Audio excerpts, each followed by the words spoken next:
It's easy to think that people and animals are incapable of coexistence.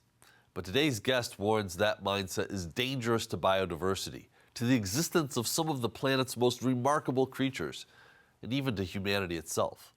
She's Ruth Ganesh this week on Story in the Public Square.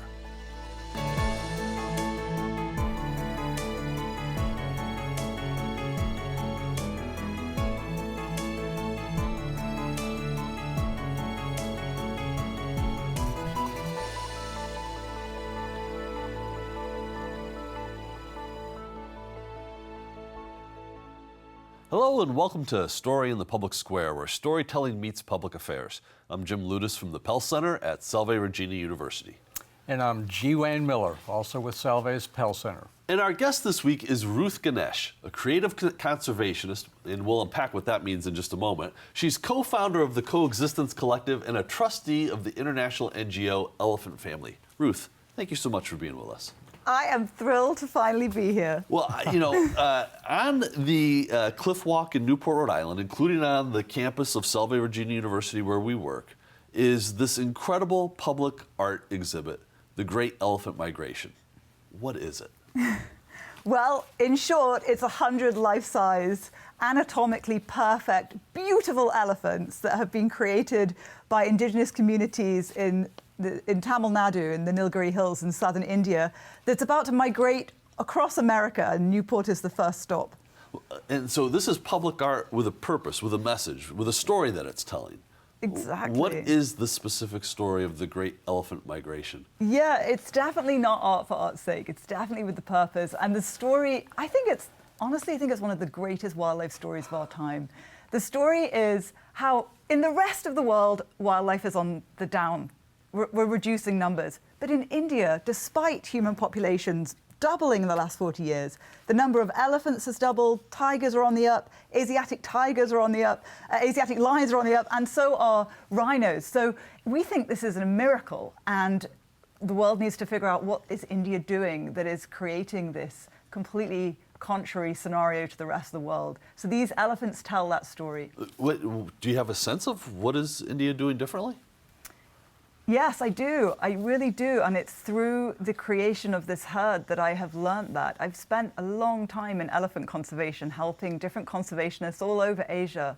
And we've had all sorts of scientific interventions which have worked brilliantly. Elephant corridors, warning systems to help warn people when elephants are nearby, different ways of managing crops, the usual things. And they're all very valid. But what I came to realize through working with these various tribal groups in Tamil Nadu is that there is this spiritual perspective, this beautiful relationship with nature where animals are seen as gods, or they're seen as people. Elephants are beautiful people. They're seen as your sort of kin, your brother, your sister. And because of that relationship, because you don't see yourself as above the animals, you're just equal to them, the idea of an animal being inconvenient and therefore killing it is just not in the psyche. So there's this wonderful empathy that's going on at a national scale that I think we can all take a lot of inspiration from. So do we know how many Asian elephants there are? I don't think anyone knows precisely. They're forests, they're generally living in forests, so It's quite hard to do surveys. But it's roughly maybe 30,000, and India holds 2/3 of the population. Okay. And so 30 to 50, it's around 25, 30,000 in India. What are some of the other countries? So you have Thailand's another stronghold. Myanmar, harder to know in Myanmar exact numbers. Yeah. You have Asian elephants in Sri Lanka, in Borneo, Indonesia. There's about 13 different countries where you'll find them, but they're outnumbered 10 to 1 by African elephants. Interesting. So what threatens them? I mean, you mentioned in India there's a reverence and a spirituality, yes. But I'm guessing that elsewhere there can be threats to them. Yes, and that, all animals are constantly negotiating their position in this world next to human beings. So whilst the numbers are up, it is a constant negotiation. In India, there was a poaching crisis in the 70s, but really the main threat now is human beings and human development. It's farmland encroaching into forests, the fragmentation of their habitat, most of their range is actually outside of protected areas. I think it's about 80% of their range is outside of protected areas. So figuring out how to cross roads, how to get from one fragment of habitat to another, that's when they're in the most vulnerable position. You know, so let's talk a little bit about the exhibit in Newport right now.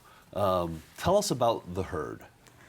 What are they? What are they made of? Yes, I mean, I'm so biased. They're so beautiful, first of all. They are incredible. I was down there yesterday too, and it really just blew me away, as Jim was saying earlier. I'm so glad you went to see them. It's almost a spiritual experience, really. It was just amazing. Yeah, I think what's happened is because each member of this lantana herd is based on a real elephant, and they're individually made, which you just never get anymore, 100 absolutely unique crafted items.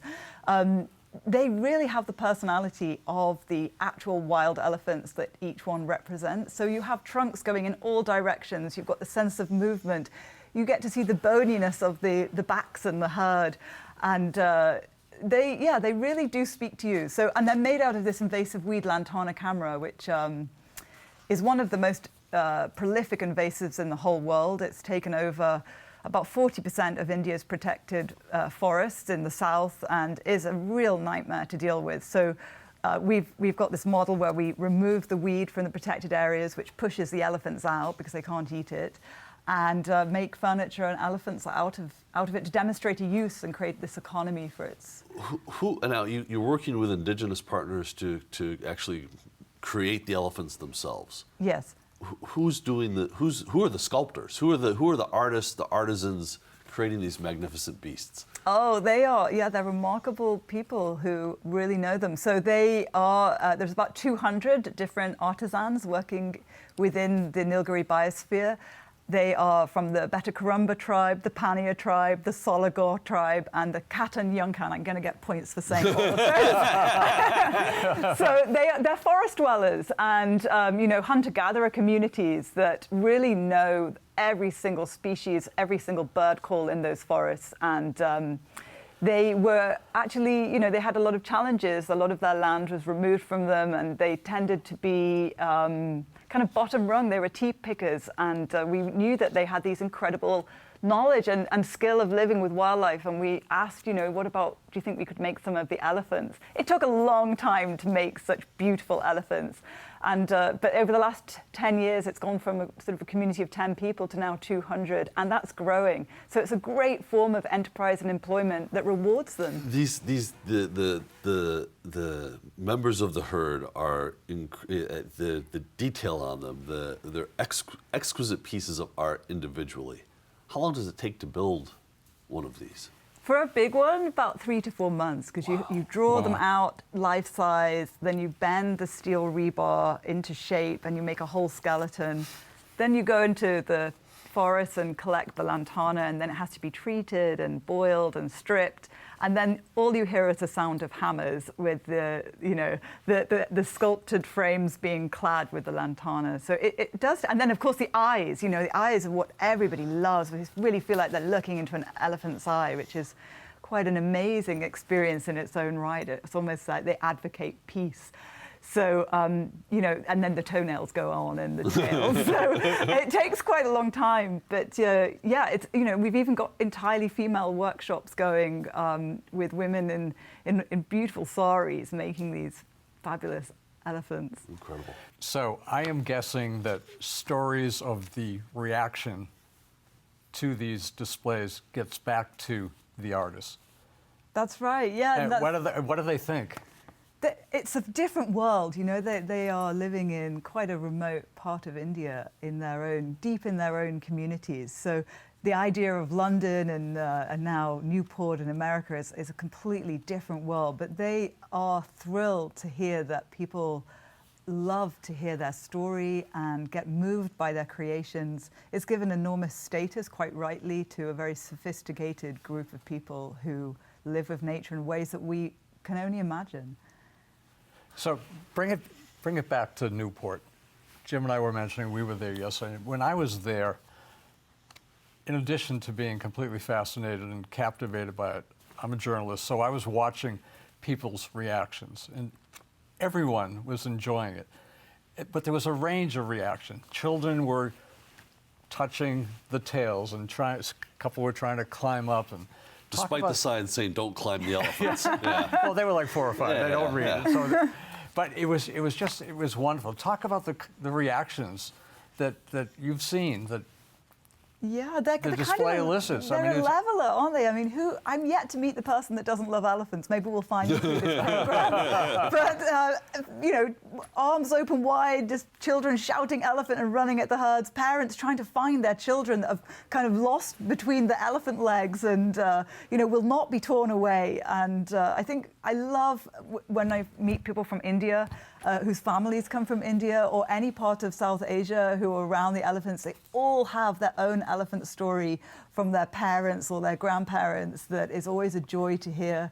But yeah, some people actually have an emotional reaction, and that's when I think we're really succeeding, because they feel the presence, the magnificent presence of being with an entire herd of elephants, which of course you can't do in real life. You can't stand amongst 100 elephants, and they get quite teary. Our campus is on the cliff walk. We see people all year long, all summer long. When I was there yesterday, what really struck me was the liveliness, the energy, the emotion that was it was palpable in the air. It's a remarkable exhibit. People should definitely come visit it. This is not the first place that the exhibit has been, and it's not the last place. So talk to us a little bit about the Great Elephant Migration, because it doesn't stop or start in Newport. Right? Newport's the first place in the United States. Where are you going next? So yes, it's a very long journey ahead, and it's a year and a month that we're going to be migrating. We've kissed our husbands goodbye. So next stop, the herbivores are off to the cobbled streets of the meatpacking district in Manhattan. So they'll take up residence there, and it will be literally a metaphor for India, when you have elephants within towns, crossing roads, stopping traffic. And then we are hoping to go to the Blue Mountains in Virginia, meet all the horsey people. And when it starts to get a bit chilly and cold, they'll winter in Miami. We're going to be in Miami for Art Week and Art Basel, and they'll be on the beach. So looking forward to seeing them with palm trees, with their feet touching the sand. Snow elephants, we could call them. Exactly. Instead of Snowbirds, yeah, I know. Bad That's joke. clever, yeah. Maybe we'll see some of the same people. Yes.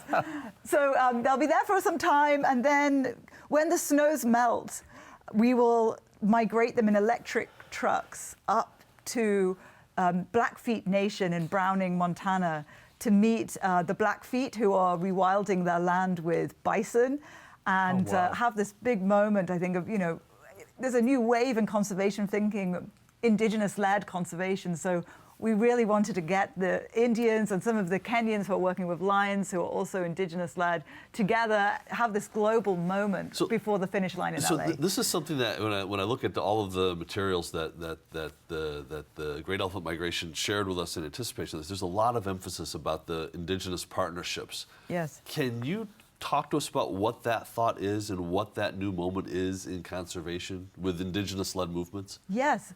I mean, I guess conservation has sometimes been criticized for being almost a colonial endeavor, saving vast swathes of land. Often it's, white people going into other people's countries and saving their wildlife, when actually in reality we might have wiped out a lot of our own. For me, it was a personal realization of spending, 15 years saving elephants, and then the rewilding movement started in the UK, and we were desperately trying to persuade people to tolerate little tiny creatures like beavers, having wiped out everything. And I suddenly went, oh my gosh, hang on a minute. In India, the farmers allow the elephants to walk through their crops. They allow them to give birth in the tea plantations. There is this complete, amazing tolerance that goes on for all wildlife. It is the absolute last possible resort to ever kill one of these animals, and it's just not the mindset. So I really felt, my gosh, this is a moment in conservation where science is being married with indigenous perspectives, and indigenous people have always lived with wildlife. It's not people here, wildlife there. if you know animal behavior, you know how to live. You don't fear in the same way. You'll have stories about wolves and bears. You won't have sort of nightmare children's stories about Little Red Riding Hoods. It'll be quite the opposite. And there is this moment where conservation is realizing there is so much to learn from these communities. They're, of course, stewards for the land, but there is a sophistication of thought that science is, in a funny way, finally catching up with and reframing, which is actually where we were in the first place. So I feel really passionately about it. It's been a personal journey, just working with this community. I've realized, wow, we talk about making changes to our behavior to allow wildlife to thrive. You've been doing it forever. Yeah. And I think that's an amazing story that should be applauded. Do you know where you're going to be in Los Angeles yet?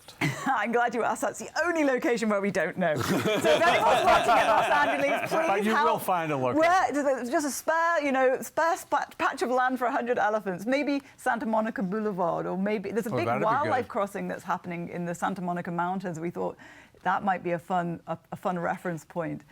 Is there a website where people can go to find dates and when you get the final location for LA? Yes, it's thegreatelephantmigration.org. So yes, we'll put that up, and all the other locations are on. So one of your bios describes you as a creative conservationist. What does that mean?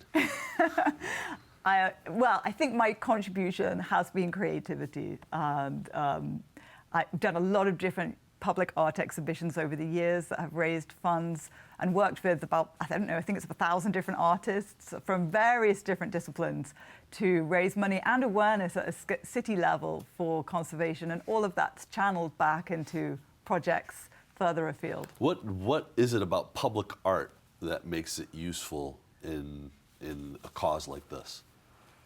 I think, conservation needs, we need as much PR as possible. It's a PR job, isn't it?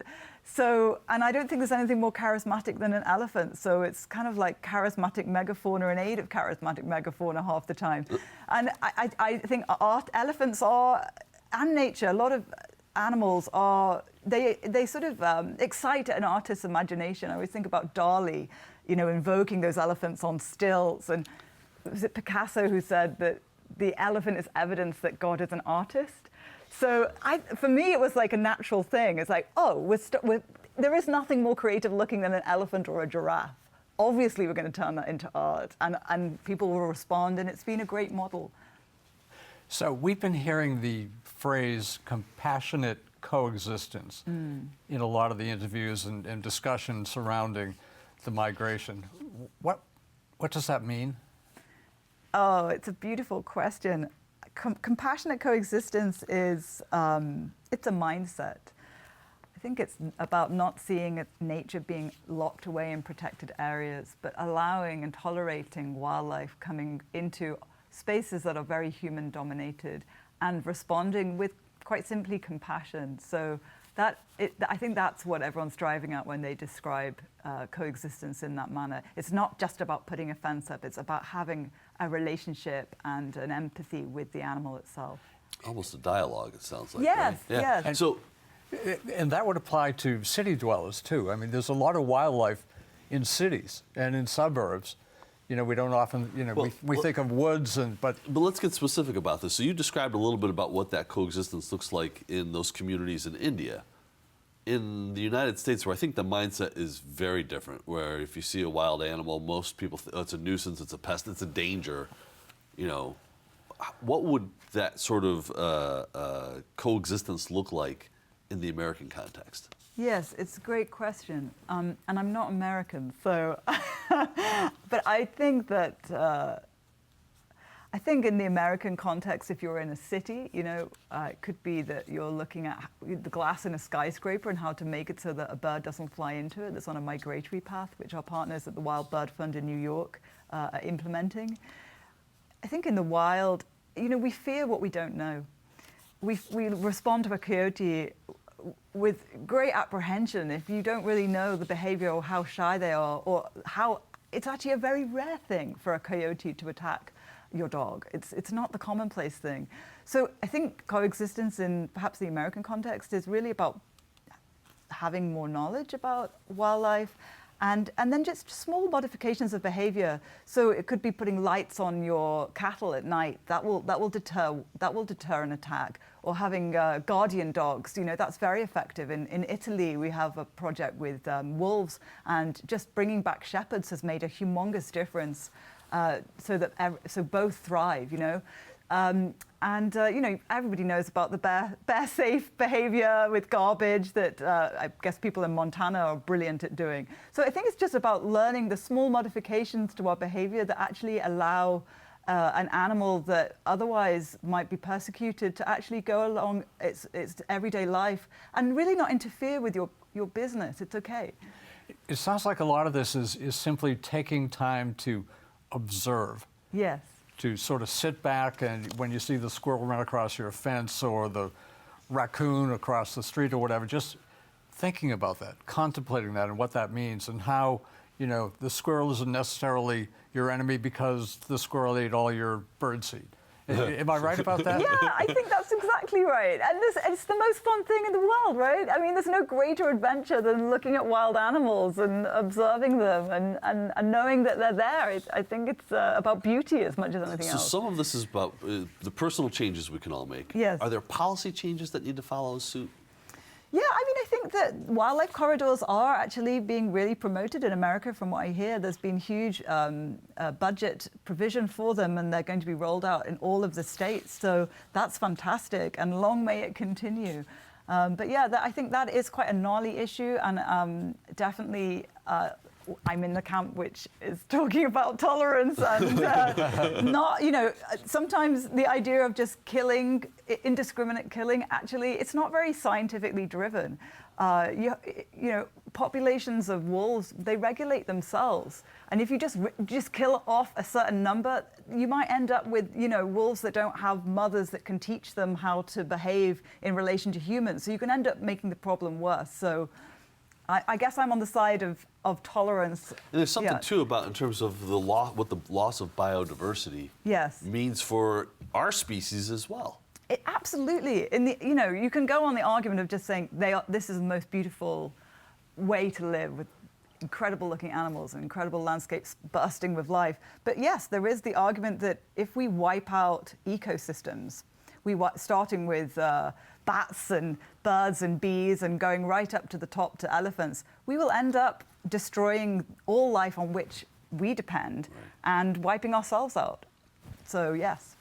Do you hear or find any opposition to the ideals that you uphold? I don't know if that would be in a letter, an email, somebody coming to an exhibit, and I don't know what form that might take, but I'm trying to gauge whether there are people who think, come on. Yeah, I think that there are people that think that wildlife should just be in protected areas, and that's the animal zone, and you have the human zone over here. But there just isn't enough space. That would mean we'd wipe out animals. Most animals don't just live in those zones. They need to access other areas and resources. So, we're in a biodiversity crisis and a climate crisis which is related to that. So it just doesn't sound like a very convincing argument. And I suppose it's also about what kind of world you want to live in. The idea of animals only living in reserves sounds a bit like a world that just becomes a giant zoo. And what's the thrill in that? We got about 2.5 minutes left here. The elephants, the members of the herd, are for sale, and the proceeds of that are benefiting NGO partners around the world. Tell us about the fundraising element of this. Who do these proceeds benefit? What's the work that they're doing? Oh, great. Yeah, so we're hoping to sell many, many elephants, and we've got off to a winning start in Newport. And yes, all of that goes into a big fund for human-wildlife coexistence. We have 22 different conservation NGO partners that are benefiting from that fund, and they include projects like the Wild Bird Fund in New York, which is helping migratory birds not fly into glass and rescue birds. In Newport, it's Save the Bay. Save the Bay, yeah. Wonderful Save the Bay. So it's kind of all creatures great and small. You've got elephants are native salt marsh sparrows, so they're removing the invasive phragmites where the sparrows can't nest so that they have the opportunity to breed. And then, further afield, we support projects, the Wood River Wolf Project in Idaho, which is helping farmers and wolves coexist, indigenous led in Montana with the rewilding of bison. And then further afield, we're working in Kenya with lions and Maasai warriors protecting communities from lions and figuring out how to negotiate sharing space. So it's really around the way. Almost every single continent other than Antarctica is being covered. Wow. All right, so 30 seconds. What drew you to conservation work in the first place? Adventure.